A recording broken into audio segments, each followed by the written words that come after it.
Yo, what's going on, y'all? It's Combo Breaker 99. I'm back with another quick post-fight discussion video. Okay, y'all, Virna Jandiroba versus Angela Hill.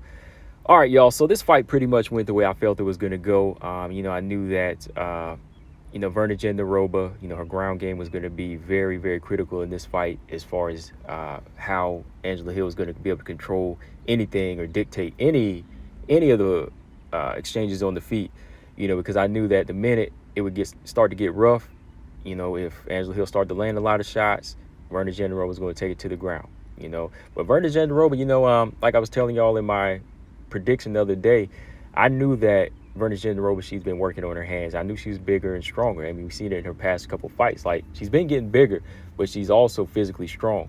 And I knew that that was going to be a key to how she could muscle and get takedowns over Angela Hill. But she also had a good right hand. You know what I mean? Like, Virna Jandiroba, she's been working on her striking. I think her striking is very much more polished than what she was in Invicta in her very first fight against, like, who was it? Carla Esparza? Was it Mallory Martin? Somebody like that. A couple of those early fights. But yeah, she's definitely been working on it, and was working to her advantage against Angela Hill a few times in this fight.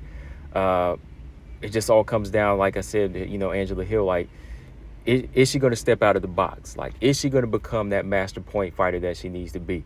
And once again, no. She just didn't have the quickness on the feet. She just didn't use the right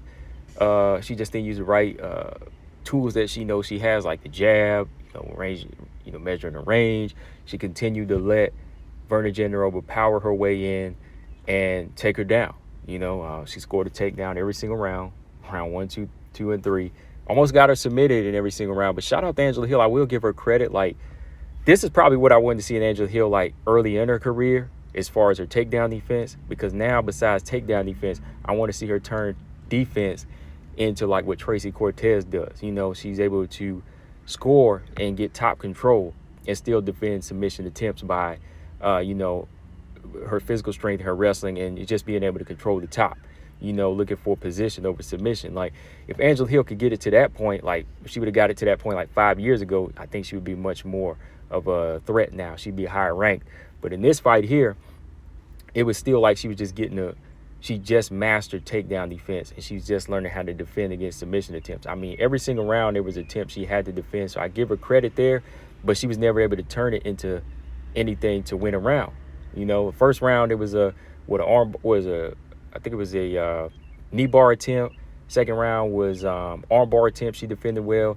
Third round was a rear naked choke she was able to turn into. So even with the arm bar, she was able to put the knee on the face of Virna Jandiroba, but she stayed calm. Like, I give her a lot of credit. Like, she was never in panic mode with any of these submission attempts. But the thing is, like I said, it was just defending while Virna Jandiroba was winning these rounds. And then even on the feet, like, there was really nothing of significance that she threw to get the respect. Like, even Mackenzie Dern, like, we talk about how Mackenzie Dern's striking game is poor, but no, like, she was laying some big shots. She rocked Virna Jandiroba, right? She rocked her with the right hand. So somebody who's known on the feet with this Thai boxing, I was like, it comes a point where Angela Hill's got to use her timing and set up some good counters. Like, this girl gonna come shooting in at some point, so you got to set something up big. But it's just like that again. It's just like every other fight with Angela Hill. We had two good comparisons on this card, like Katlyn Kagan and Angela Hill in the same card. This is what I was talking about. I did a video about this like almost a year ago about mastering point fighting. Like, if you're going to be a point fighter and you don't have the power, you've got to take it to that full extreme. Like, whether people don't like it or not, whether they like it or not, you got to make it work for you. Like, Katlyn Kagan, people don't like the style. She's got 11 decisions and no finishes, but she's still got 11 wins over many a fighter. You know what I'm saying? Many a good fighters. She's got a good resume. Angela Hill could be that too if she would just master, her hands and her kicks and just takedown defense and being able to turn her takedown defense into something more than just surviving, right? So yeah, man, 30-27. I can't say that she won any rounds. Once again, we get the same thing from Angela Hill. I mean, she's durable, she's tough, she will always be in there for the fight, but there's got to be more. There's got to be more if you want to stay in this division. For Virna Jandiroba, I guess it's time to fight up once again. Maybe she could fight. Not Nina Ansaroff's fighting 125, right? How about, well, no, Michelle Waterson is fighting Lemos now. Let's see. Who could she fight? Tisha Torres? Who's trying to fight down right now? I don't know. That's something to think about for Virna Jandiroba. Angela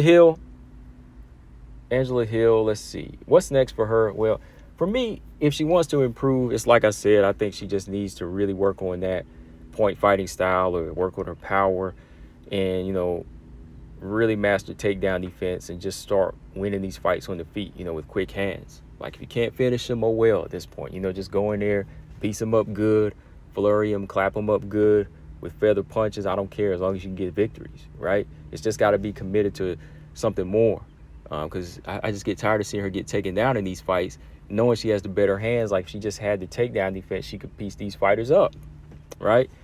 But yeah, from here, man, let's see. For Angela Hill, I think she still poses a test for a lot of the fighters under her, like the Demopolises, Elise Reed, Sam Hughes. These fighters, those will be good fights for them as they come up. Velismus, Ruiz, when she comes back, she's still that fighter with skills to be the gatekeeper on that level, right? So you still need that gatekeeper on that level. I know she's 13-12 now. I don't really think it's time to like cut her. Maybe one more fight. I mean, yeah, she has been racking up losses, and I mean, the more she just stays around, it's like I don't think she improves. So that would be second trip. That'd be like what, her second trip back to Invicta, and then see if she could come back. Yeah, but I mean, after this many fights, I haven't seen any change there. Really haven't, But yeah, like I said, I did a video before, and I discussed it. I just think she needs to be a point fighter and master it, right? So guys, let me know in the comment section what y'all think. Do you think Virna Jandiroba can fight up from here? Angela Hill, do you think she should be able to stick around? I think she can stick around for another couple of fights, because she hasn't really been finished like hardcore. She's still there. She still gives fighters tests. So let me know, guys, what y'all think. Combo Breaker 99. I'm out. Subscribe. Peace.